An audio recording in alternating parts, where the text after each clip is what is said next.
La informalidad nace a través del desempleo y se crea como una manera fácil de autoemplearse.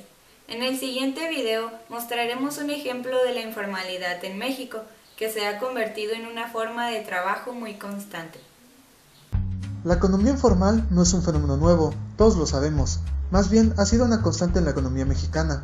México es el país de la informalidad, o al menos lo parece.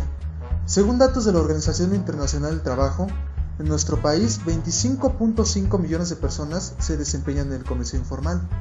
La increíblemente inadecuada fiscalización, ahogo en los trámites, costos, tiempos, reformas, neoliberalismo y la innegable realidad del concepto, o sueltas lana o no procede, han hecho de la economía informal, junto a la migración a Estados Unidos, una alternativa de subsistencia ante la incapacidad del desarrollo económico. Pero primero veamos, ¿qué tan grande es el problema? Bien, según los datos del INEGI del 2012, el comercio informal aporta el 25% del PIB del país, mientras que también mantiene al 59.8% de los trabajadores del país. Esto significa que 25 de cada 100 pesos del PIB nacional los genera el 60% de los ocupados en la informalidad.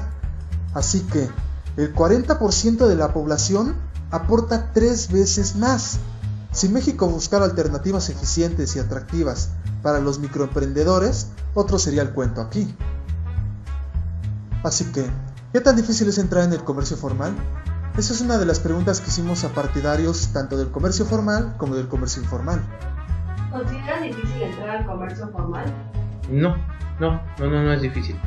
Resulta a veces complicado, engorroso. Muchas veces hay que enfrentar ciertos rasgos de corrupción al interior de las dependencias, pero es un mero trámite, no es complicado. No lo considero difícil. Simplemente pienso que por el país en el que vivimos las cosas no se hacen como se deben de hacer, y entonces es donde se complica, ¿no? Son exagerados trámites, bueno, y aparte de que desconoces cómo tienes que hacerlo, ¿no? No creo que sea tanto difícil. Pienso que el mismo sistema hace que parezca algo imposible. Entonces, ¿cuáles son las razones para tanto comercio informal? ¿Cuáles fueron las razones por las que entraste al comercio informal? Bueno, pues para tener un ingreso extra en mi casa. Pago impuestos y puedo trabajar los días y las horas que yo quiera semanalmente. Antes vendía en exposiciones, en ferias, pero es ahora demasiado caro, son demasiado caros los lugares, las ventas han bajado un poco y aparte ya es por medio de intermediarios. El comercio informal, desafortunadamente, y sin prejuzgar las causas que originan tal, nos deja en un estado de una competencia completamente desleal, toda vez que lo que ellos se ahorran en establecimiento, pagos hacendarios, el pago de las cuotas al seguro y demás contribuciones, nos ponen una desproporción muy grande a la hora de incrementar o de crecer el precio del producto que ofrecemos al público. Si comparamos a México con otros países, no parece nada mal, con tan solo 6 trámites y 6 días de espera. ¡Dios! 5 veces más rápido que China. En México debería abrirse un negocio formal cada semana. Pero ¡oh sorpresa! Empezamos el video mencionando las cosas que matan esas bonitas cifras. Y una de ellas es... ¡sí! Esta. Datos aseveran que el 70% de las pymes quiebran por culpa de las mordidas. Es un verdadero problema, porque si no se toman medidas para eliminar eso, o al menos regularlo, la nación solo se llenará de mucho más comercio informal, privando a la economía de recursos y a los trabajadores de sus seguridades.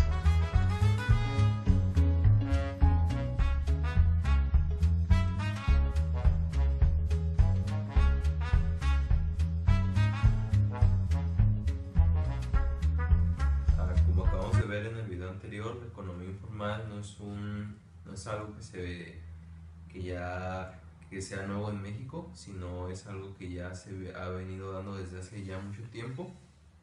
Pero un dato interesante en esto es que la economía informal no es en sí un medio de desarrollo malo, sino que la gente emprendedora opta por esta economía, ya que un dato que se dio en el video anterior es que la cantidad de trámites que se realizan, pero en sí la realidad es que no se realizan tantos, no es mucho los trámites los cuales se realizan en la economía informal, o que el gobierno te pide para que tú tengas una economía formal, sino que el gobierno pasa por un proceso de corrupción, en el cual las empresas afiliadas al gobierno te piden que les des de una simple manera una mordida para que tú puedas iniciar una empresa.